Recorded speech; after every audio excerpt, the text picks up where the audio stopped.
Hi, and welcome to Let's Talk Photography. As promised, a little video of my home studio here, just to show you what I'm using.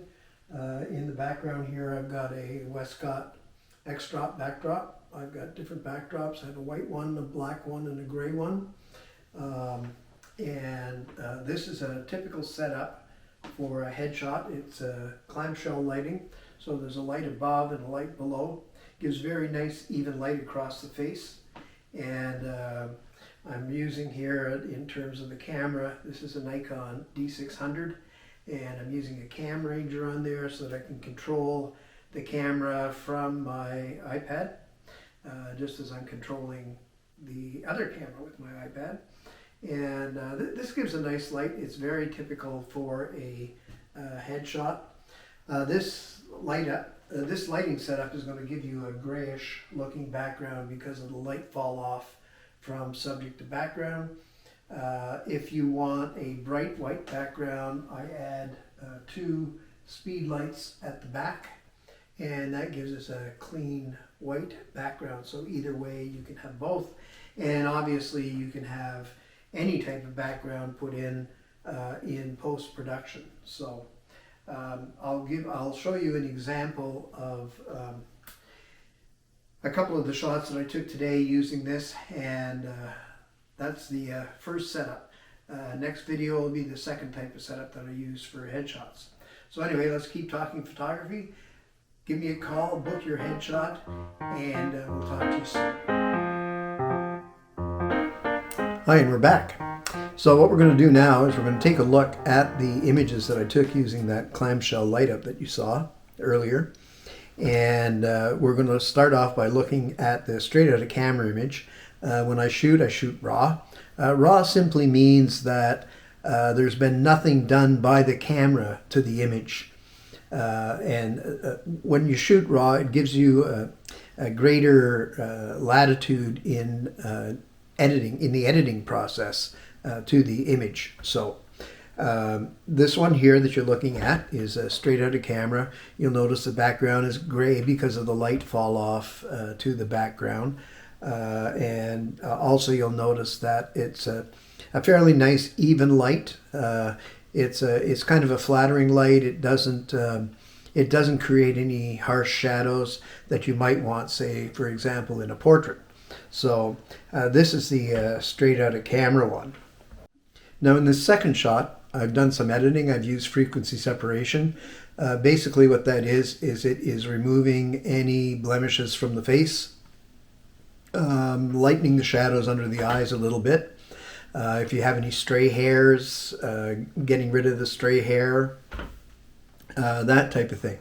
So it just makes the face look a little bit fresher. Kind of like, you know, when you first get up in the morning and you don't look all that great, but by afternoon you do. Well, that's kind of what frequency separation does. It just kind of refreshes your face. So, you know, that's the first step. Now we can take that even further, and we'll take a look at that in the next image. Now in this third image, not all that much has changed, but what I've done is I've added a little bit of lighting to the background in post-production, and I've also dropped in a textured background. So you'll notice now that the background isn't just a plain straight gray. It has a certain texture to it. And that, I mean, the background could be a different color. The background, the choices are unlimited as to background. Now, once we start doing this, we start getting away from the straight headshot, and we're moving kind of into the portrait realm. And I'll do a short little video later on my thoughts about headshots and portraits and what the difference is. But here we're getting a little bit closer into the portrait one. It's because of the added background to it. It's not just plain white or plain gray.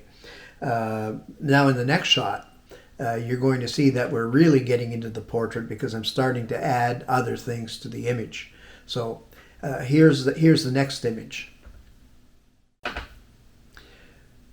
Now in this next image, you're going to notice that there has been quite a bit of editing done to it. It almost has kind of a painterly look to it. I've added more light to the background. I've added a vignette to it. I've added some sharpening to the face to make it a little bit grittier than the other ones. I've added a little bit of light to the center of the face, sharpened the eyes. I've used color grading, so I've actually changed the basic color of the image. So now we're really having something that looks more like a portrait than a headshot. And I don't think I would use this as a headshot. I guess it would all depend on the use of your headshot, but generally speaking, it's not something that I would use for a headshot. But it just goes to show you how you can go from the headshot to the portrait in the editing process. Now in this final image, what I've done is I've done a black and white conversion. All of the images that I do can all be converted to black and white. I use a particular technique for my black and white conversion. This one here is the portrait, the colored portrait one that I just showed you, converted to black and white. So it still has more of a portrait feel to it than a headshot. But your headshots can also be made black and white very easily. So that's something that you can consider when you're deciding on your headshot.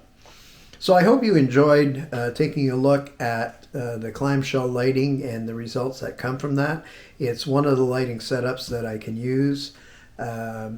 Like I said before, it's a good one. It eliminates harsh shadows on the face. It gives you a fairly even light, and that's what you want for a headshot. In the next group of shots that I'm going to show you, and the setup is going to be 2 strip lights and some background lights for a white background and no background lights for the same type of gray background. And I'll walk you through the same type of process once again. So I hope you enjoyed this. Let's keep talking photography. Remember, give me a call. I'm available 7 days a week. You can come in and get a headshot done, and I guarantee you'll have fun getting it done too. So we'll talk to you later.